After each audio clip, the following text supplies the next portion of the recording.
Let's see here.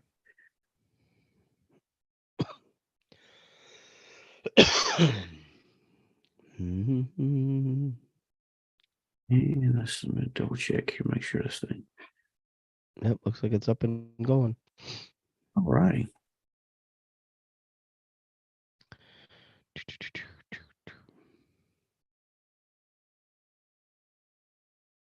There we go. All righty. This is episode or season 6, episode 26. Moral and ontological arguments of the this episode is of the Bellator Christi podcast, and we are starting live in 3, 2, and 1. Probably 2 years of podcasting and online ministry.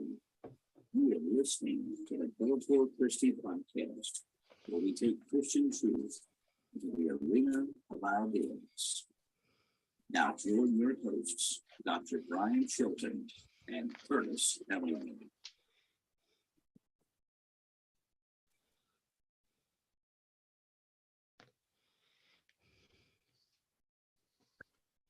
Coming to you from Pilot Mountain, North Carolina, and Ronan, Montana. This is the Bellator Christi podcast, where we take Christian truth into the arena of ideas.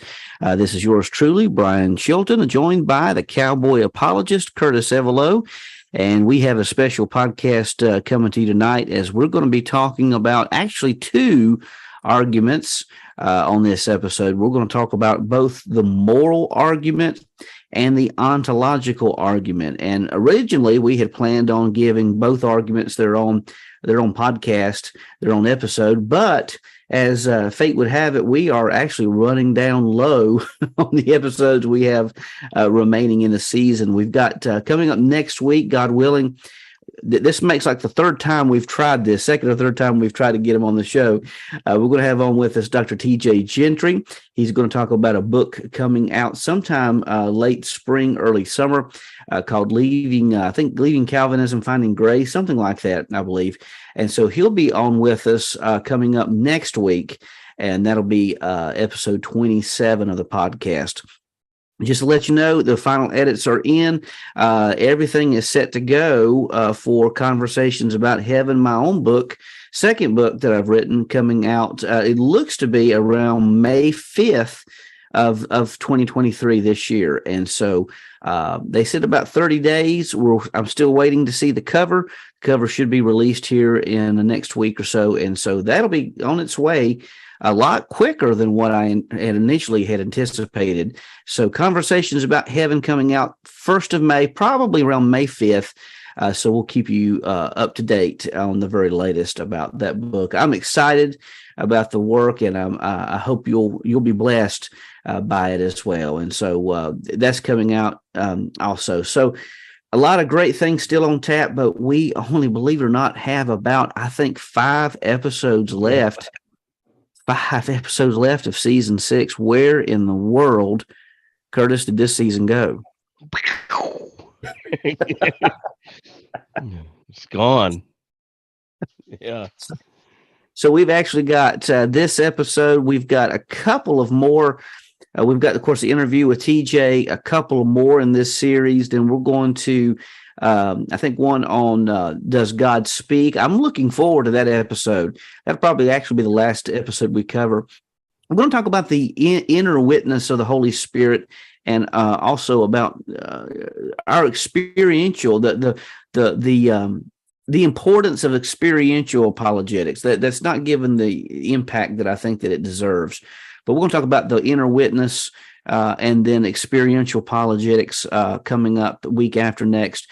Then we're going to end the series with a look on asking the question, does God still speak to us today? And we have some compelling answers to give you to that question coming up here in a few weeks. And then we're going to take the second week of May off. We won't have a podcast because I and several of the members of the Bellator Christi team will be going up to Lynchburg, Virginia for a graduation. And then after that, believe it or not, I think we only have, we have 2 episodes remaining. One, I'm going to talk a little bit about my dissertation, what it was about. and give some of the findings I had on it. I think it's just appropriate after graduation to come back and talk about that. And then our final episode of the season, going to be a very laid back episode. Curtis and I are going to look back at season 6, some of the things that we've learned, some of the things that we've been blessed by during the season, whether it's on the podcast or things that's happened this past season in general. And then we're going to take a look at season 7 coming up September of this year. And we've got a lot of great stuff coming up next season as well. So we hope you'll be along with us for the ride. Join us for the ride coming up next season as well. Just great stuff. Bibliology, anthropology, talking about humanity, talking about the soul of humanity, and just some great, compelling stuff coming up next season. But with that being said, we're going to hand the reins over to our cowboy apologist, the one and only Curtis Evelo. Hand the reins over. That's funny. Yeah. So, yeah. Well, I'm excited to see. Are we going to have a video for Bellator Christi for the graduation ceremony? That's a good question. There should be a link. I don't know where the link. There should be a link on the Liberty page, and I'll have to see if we can find something like that. That would be a good. That's a good idea. Yeah, that'd be great, especially having all of them that are going to be walking down the aisle. So walking with their gown on. That's pretty awesome. It's a unique opportunity to have that many that are on one team actually, walking forward. That's pretty cool. Yeah, we have. I know we have. So myself, I'll be there, of course, and Michelle Johnson, she's our managing editor. She'll be there. Deanna Huff, she's another one of our contributors, publishers, and is on the team. So that's 3. Scott Reynolds, he's taking a leave of absence, but he's still part of the team at Bellator Christi.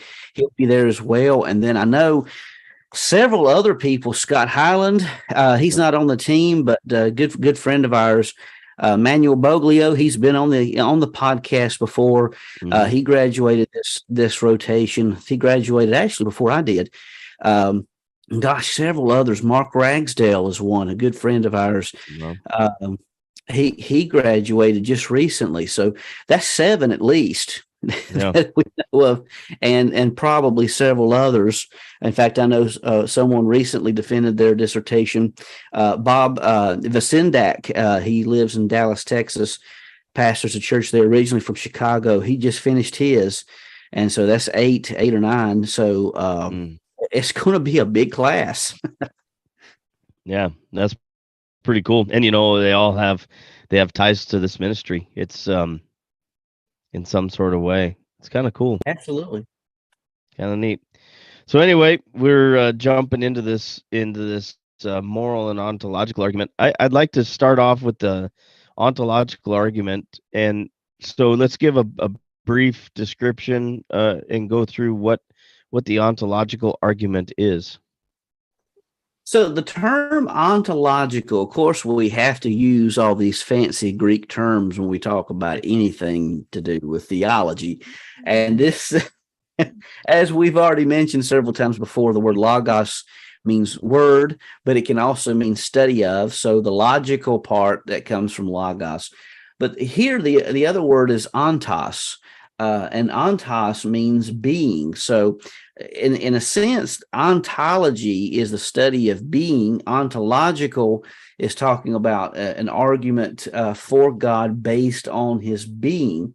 And so it comes from, and as Norman Geisler writes, this is the argument from the idea of a perfect or necessary being to the actual existence of such a being.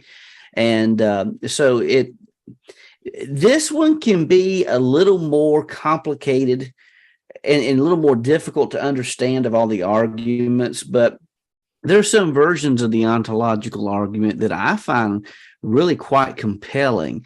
Alvin Plantinga has recently defended the ontological argument quite successfully, in my opinion. And so while it's a little more complicated, complex than some of the other arguments, it really does have a basis on, especially when you look at the necessity of God's existence and some of the logic involved with that. It really does have some bearing, really does have some impact on the way we view the necessity of God's existence and the existence of God in general. That goes into the necessity of God too. Yeah, the necessity of God is actually one of the two main arms that you would say Gotcha. of the ontological argument. And there are many, there are various versions, but there's really, and we'll talk about this in a moment, but there's really two main forms, two main branches of the ontological argument. Gotcha. So then, how many forms of the ontological argument are there? Essentially two. I mean, there are many different variations, but you can probably limit this down to really two. The first one being, the first one is an argument talking about God's existence as a perfect being. Now, this one probably has, this is probably the more controversial of the two arms. Really both of them have their roots in Anselm of Canterbury, but there it is. There it is. That's right. But the first one talks about the perfect nature of God's existence. So if you can envision even the ability, Anselm argues, to envision a perfect being, in some way argues to the existence of that being, because if it weren't, and some people might even say that if a perfect God is possible in one possible world, then he's would really be possible in all possible worlds. And again, this gets a little more philosophical, so it doesn't have the 1-2 punch of some of the other arguments. But when you really start contemplating some of the things about perfect being, and this kind of even meshes in with the moral argument a little bit, then it does stand to reason that there must be a being of some sort. But the second form of the ontological argument really has a lot more weight, and that's the argument from God's necessity. And in some ways, you can even go back and look at the cosmological argument of saying that there has to be a necessary being to account for the existence of anything. Mm-hmm. And so you can tie that in with the cosmological argument, but you even really essentially go back to the idea of necessary beings and contingent beings. We use this with the cosmological argument, but it really has its basis with the ontological argument too, that, Curtis, you've never met my parents, but my existence is contingent on kind of has to be the existence of my father. So even though you've never met them, they exist. And likewise, I've met your mom online, but I've never met your mom and dad in person. But even if I never met your mom online, I knew that she had to exist because of your existence. Your existence is contingent upon a mother and father. And you really take that back far enough, and then you could say that the existence really of anything is contingent upon the existence of a spaceless, powerful being, and that being must be God. I mean, it kind of blends in with the cosmological argument to a degree, but if you really press it further, you can really see the ontological basis of God's existing as a necessary being. So then you could say that the kalam and the ontological argument kind of separate from each other, into more of a personal being then. Yeah, the ontological argument, the Kalam cosmological argument would say something along the lines that there must be a being, godlike being, but the ontological argument would refine that down to speak more of this being's moral character, more of this being's existence as a necessary being to account for really the existence of anything. I mean, so even the cosmological argument is going to look more at the beginning of the universe and what brought those things, what brought the universe into existence. The ontological argument is going to look at, okay, why does anything exist? Not just the universe. Why does anything exist in general? Why do laws of nature exist? And this kind of flows over into the information argument. Why do we have, and I find this very compelling with the information. I mean, so you push it back far enough. I mean, let's push the whole creation evolution debate aside. Even if evolution is true, then something has to account for the process and procedure for it to work according to the way it does. Nature, as we said on a previous podcast, is just a set of all things. It's not a living being. Right. So nature by itself can do nothing.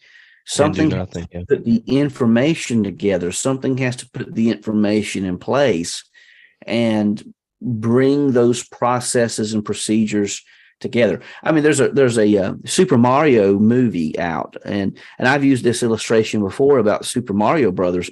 What if Mario was talking to Luigi one day, and Luigi says, Mario says, this all of this world must just sprung into existence by itself. And Mario says to Luigi, Mario, you're silly. You're crazy. There must have been a programmer that designed all of this thing together. And of course, we know that a programmer did. The same thing happens with our universe in a different scale, different sphere. The existence of anything speaks to the necessity of something greater than the world as it is. So then let's go into Anselm's ontological argument of God as a perfect being. Okay, so Anselm of Canterbury lived from 1033 to 1109. And so the first form of the ontological argument speaks to God as a perfect being. And so Geisler summarizes Anselm's argument as follows. Number one, God is by definition an absolutely perfect being. Two, existence is a perfection. Therefore, God must exist. If God did not exist, then he would be lacking one perfection, namely existence. But if God lacked any perfection, then he would not be absolutely perfect. And if God is by definition an absolutely perfect being, therefore an absolutely perfect being, God must exist. Now, this came under attack by Immanuel Kant. I do think there are some things about this argument that are valid. I think that looking at God is, we see the imperfections of the world, and it causes us to look for a perfect standard. We may never achieve it, but to have a sense of regulation, we have an idea of what the perfect must be. And so the ultimate idea of the perfect must be God. And so if God is lacking in anything, and even in existence, then I mean, for some people, this isn't very persuasive, and I could understand why for some people it wouldn't be. But it essentially comes down to the idea of God existing as a perfect being, and just the idea of there being a perfect being must speak to the existence of something greater than us. And some people would say something, well, you can envision a perfect comic book character, but that doesn't mean necessarily that comic book character exists. Well, granted, that's right. But at the same token, if you take this argument in corroboration with some of the other arguments cosmological, and even other versions of the ontological argument, then I think that to a degree, you could say that God must, by essence, be perfect. I don't know the way that Anselm lays it out necessarily that it's going to be convincing for everyone, and granted, I get that. But I do think that once you build the foundation of God existing, then I think the argument does appeal to the fact that God would be a perfect being. Those are some big arguments, some big discussions to wrap your head around. It is, and this one, and I would just tell everybody, if it seems difficult to understand, you're not alone. Of all the arguments, this one is probably the most difficult to wrap our minds around. I mean, it takes some deep thought, deep thinking. At least the first version of the argument does. Now, for me, the second one is a lot better, and I think it really is harder hitting. Mm-hmm. And so, scripturally, how can we look at this with, from reading the Bible? How can we get this idea then, Brian, of a perfect being and stuff? Just kind of an off the cuff question. I would think you'd be able to start by Genesis 1. Yeah, I think you could. I think looking even at some of the Psalms, I remember I was reading a Psalm to someone the other day, and I can't remember if it's Psalm 100, Psalm 103. But the Psalm was talking about that God is good, his mercy endures forever. That standard of perfection, it's that standard of absolute goodness is found in God. I think even in John's statement in 1 John, where he talks about that God is light and in him there is no darkness at all, I think that's twofold. I think literally God is light. He exudes light. I think there's no doubt about that. I talk about that in the book Conversations About Heaven. There's no doubt about that. In Revelation and other passages of Scripture, the light that flows from the existence of God is unlike anything imaginable.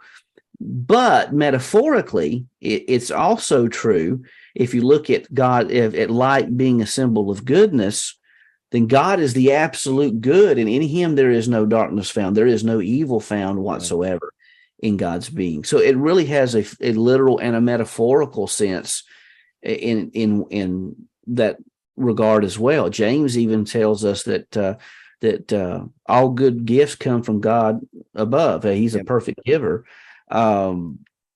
Jesus even says, "Be ye perfect." Now he's talking about being, mature, but be ye perfect as your heavenly Father is perfect. So there's a standard of perfection, a standard of maturity found in God. God is the banner of the absolute good. And so I think when it comes to perfection, when it comes to goodness, unequivocally, the Bible tells us that God is the absolute best possible standard of all things good. Yeah. I mean, even nature answers to his call, and does what he wants it to do. So, yeah, and that follows Thomas Aquinas. The earthquake,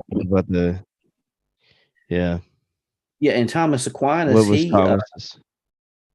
So Thomas Aquinas, he argues from. Let me go back here. Where did it go?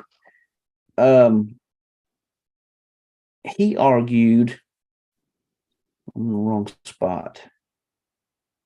From trying to find it. Where did it go?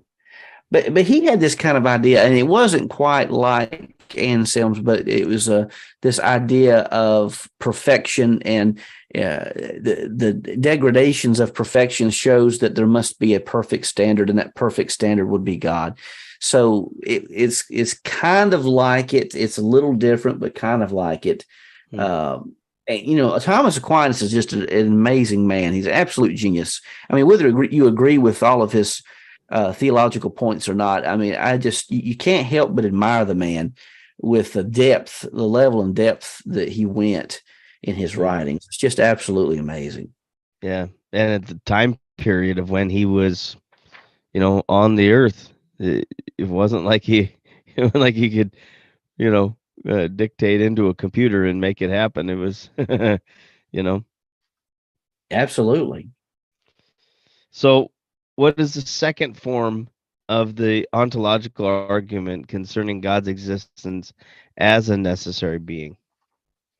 So the second form, in my opinion, is a little harder hitting. There was a monk around the 11th century by the name of Gonilo who opposed the argument. And what a name, Gonilo. I just get a kick out of people's names sometimes. But Anselm insisted that the very concept of a necessary being demanded his existence. And so, again, leaning on Geisler here a little bit for some of these things tonight. Mm-hmm. He summarizes the argument as follows by three statements. One, if God exists, we must conceive of him as a necessary being. Two, but by definition, a necessary being cannot not exist. Therefore, if a necessary being can exist, then it must exist. And so this may sound like a little wordplay, but it actually is quite penetrating, especially when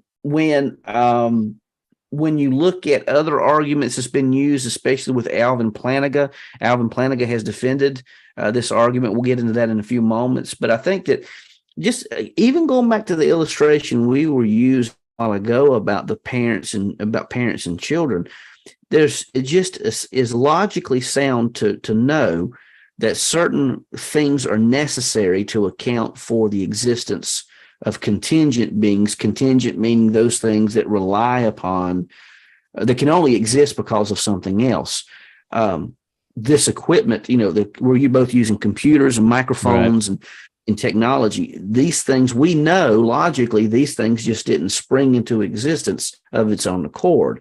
There had to be, yeah, surprising, isn't it? But these things had to have someone to put it together.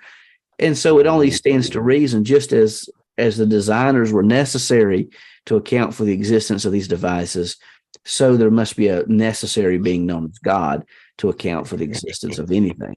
So, yeah. Yeah. There's that. And then not only the computer that it just sits here, but also the programs that run within it. They had to have a programmer. Absolutely. So, yep. So Alvin Plantinga defends the ontological argument. What was his argument in favor of the argument? So, argument in favor of the argument. Yeah. So Alvin Plantinga, I took a philosophy class in my undergrad at Gardner-Webb, and that's before I was inundated with some of these materials. And I remember reading some of Alvin Plantinga's material, and I read it 5 times and still didn't understand what he said. That's why we exist. That's right. He's just that deep of a writer. But Plantinga defended the necessity of God's existence in the ontological argument in his book, The Nature of Necessity.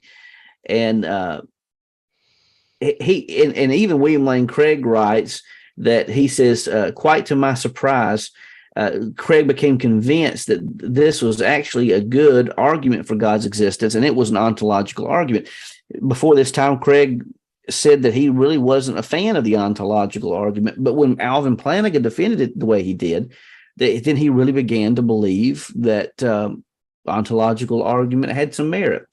So he talks about, Plantinga conceives of God as being a maximally excellent being.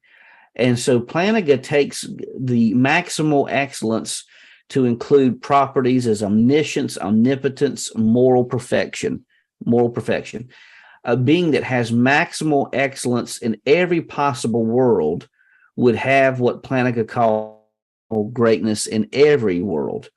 And so, so the argument goes like this, and there's 6 statements. It is possible. All right, so number 1, it is possible that a maximally great being exists. So let's just throw it out there. It is possible that a maximally great being could exist. to if it's possible that a maximally great being exists, then a maximally great being exists in some possible world. So if there's some possible world that a maximally great being exists, then it exists in every possible world. And number 4, if a maximally great being exists in every possible world, then he must exist in the actual world. Number 5, if a maximally great being exists in the actual world, then a maximally great being exists. Number 6, in conclusion, therefore, a maximally great being must exist. And so I know that's complicated because we're talking about Alvin Plantinga.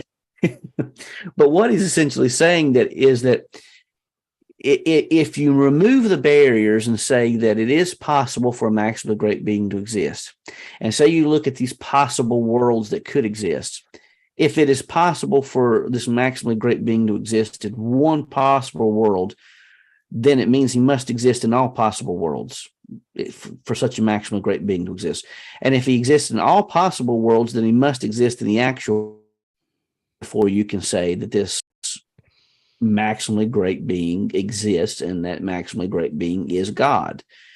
So if there's a potential that such a being could exist, then looking at the way things have worked or do work, and looking at the quite frankly, again, going back to the issues of necessity and contingency, then it stands to reason that a maximally great being does exist, and that maximally great being is God. Again, like I said, big stuff to grab a hold of. But that is truly, this is why we do it, though, is to bring this down so we can have this discussion and allow people to kind of kick the ball around on the the field, and we're there to answer these questions. Some of the stuff is I'm sitting there like, well, there's just easy ways to say it. Like, it exists. Look around, Well, so. and that's why I'm becoming more and more compelled by. I'm classicalist and an evidentialist in my apologetic approach, but the more I look at the more I'm becoming more and more convinced of Douglas Groothuis's perspective in that that a cumulative case is best, because if you look at the ontological argument, by complicated, but if you look at it along with the cosmological argument, along with the argument from design, the teleological argument, that is, if you look at it from the moral argument that we're going to talk about, among many others that exist, then you've got a strong case. Yeah. So I wouldn't just limit the defense. I mean, because if you're coming at it like a courtroom and you're looking at all the data that's out there, I mean, lay it all out on the table. And I think when you do, and you get all these arguments together and all the data and all the evidence out there, I think you have a strong, compelling case for the existence of God. In fact, I think it's beyond a shadow of a doubt. I mean, even if I weren't a Christian, I would believe in God, because I think the data is so strong in favor of God, a maximally great being we call God, for that to exist. So since you mentioned it, the moral argument, let's jump into that one. What is the moral argument? So the moral argument is an argument that says that, and quite frankly, this is probably one of the most compelling arguments for most people. I think Gary Habermas, other people who've gone across to, Alvin Plantinga said it too. Many big name defenders of the faith who have gone across the world teaching and speaking at universities have said and assessed that the moral argument has the greatest impact for young students than any other argument. It really is one of the heaviest hitters. And it essentially says that we all have this notion of the good. We all have this notion of what is right and what is wrong. And so the argument will look and say that if there is a moral code that we live by, then someone must have established that moral code, and that that lawgiver must be God, and it must be a good, perfect being that we know of as God. And so the moral argument argues that the existence of morality must flow from the existence of a moral lawgiver, and that moral lawgiver is God. Otherwise, then it becomes just relative to the group that you are being around, or relative to your own world, which isn't that what we're seeing today coming out in the culture today. Yeah, and it really is. And the power and impact of this is in my opinion, all the other arguments that exist out there really fail. The only one that you could argue that might not necessarily be Christian view is the Platonist viewpoint. If you hold that morality is a lot like these eternal forms that exist, and you don't even have to say they're eternal, but if there are like two planes of existence, the material world and these what Plato called forms, coming from Socrates, called these forms, these blueprints, these immaterial blueprints that exist, he believes exists in reality. And so if morality is like these blueprints that exist on its own, if they've existed for all eternity, then maybe you don't need God. But the question is, even there, I think you still have to have someone, because again, the cosmological argument, and you look at some of the other things, you still have to have someone to bring it together. The Christian Platonist would say that these forms only exist because they came from the mind of God. And so God created them from his mind. These forms exist because God thought them. And then so that really doesn't, again, you get to the point, I think, that you still have the necessity of God's existence, even with Christian Platonism. But that's going down a whole other avenue. But I just say that I'm just mentioning that is because that's the only argument I have ever seen that is even anywhere reasonable that could remove God out of the equation. But even then, there's so many problems with it. There's so many issues with the with that argument that I don't think that it necessarily stands. So we got to mention C.S. Lewis in this, and so what was his version of the moral argument? And this one's probably going to be the most well recognized of the ones that we talk about. In his book Mere Christianity, he gave the basis of this moral argument as follows: the moral law implies a moral lawgiver. There is an objective moral law, and so therefore there is an objective moral lawgiver. If you have objective morals, then you've got to account for the existence of someone or something that established that moral code into the ethos of humanity. I mean, at the root of it, we all know that it's wrong to rape. We all know that it's wrong to hurt young, innocent children. We know that. That's why we have such a guttural instinct. At the root of it, we know that it's wrong. These mass shootings are wrong. We have these guttural instincts when these things happen because we know that it's broken some major moral code. Yeah. That's the reason why we have, and we should have, these reactions to these events. But that comes from an embedded morality that each of us have in our lives. There's another argument that some people give out there. Well, maybe morality is based upon what the culture deems as good. We'll run with that. Place yourself in 1940s Nazi Germany. That's right. The government said that it was okay to kill 11 million Jews, and and African Americans and even Catholics and Christians, anyone who opposed Hitler and his regime. It was okay to starve them and work them to death. It was okay to place them in gas chambers. But people knew, like Dietrich Bonhoeffer and many others, gave their lives saying, no, that's not right. Right. Even though the culture is saying that it's right, we know internally that there's something amiss with this. There's something not right. And that internal balance, that internal code, that people, I mean, quite frankly, when the world realized what had happened in Germany and Auschwitz and Dachau and many of these other areas, there was a guttural instinct to that. I remember meeting I met a man years ago. He's gone to be with the Lord now, but he fought at the Battle of the Bulge, and his wife often asked him, said that, what did you see? And he would say, honey, you just don't even want to know.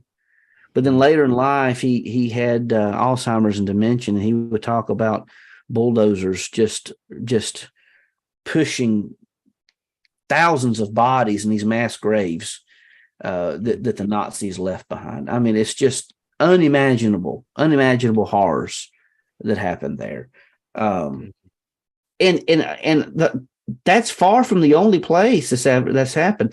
I knew a lady, in fact, she's been on the podcast before, Siv Ashley. She grew up in the Cambodian killing fields when Pol Pot and his regime came through. I mean, there have numerous times and numerous occasions there have been these evil dictators who have come around and killed massive innocent people, massive amounts of innocent people. We know that that's wrong.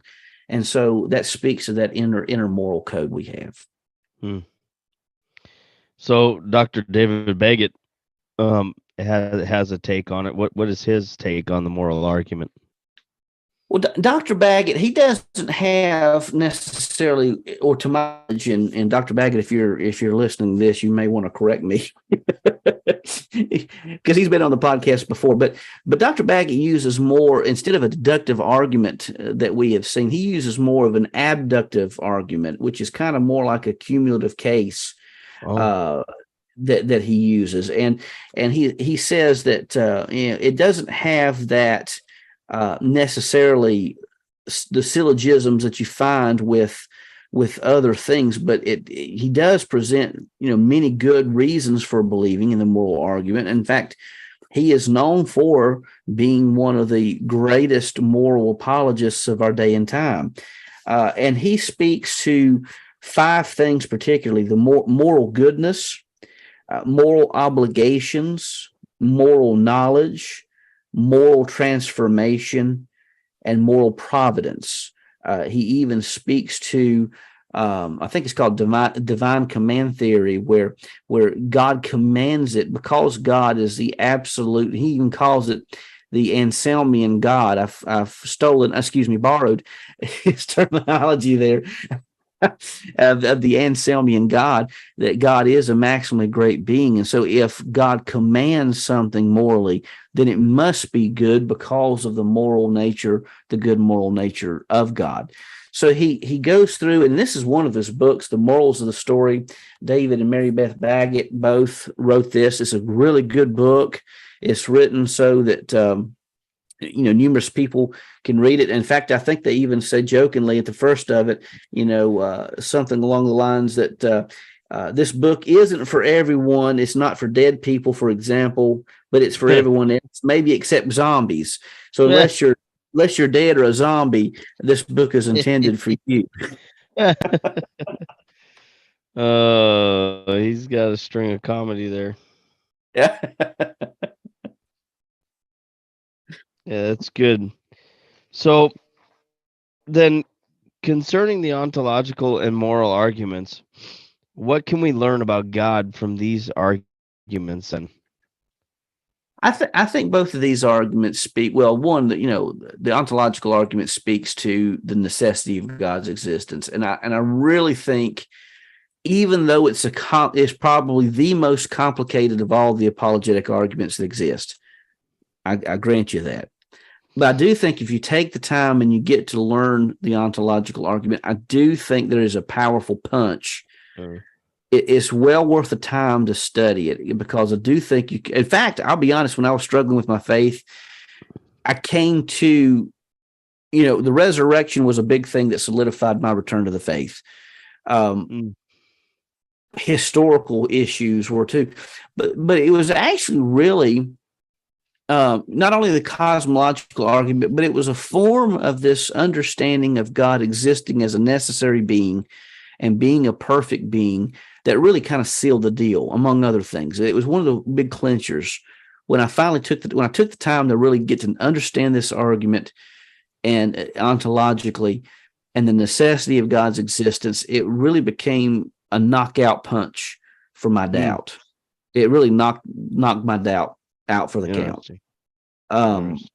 So it is worth taking the time to work through. If in Anselm's presentation of it, some people even argue that Anselm wasn't even intending to present an argument, that his whole ontological argument was just an expression of God's absolute moral existence as an absolute moral perfect being, existing as a maximally great being. But even still,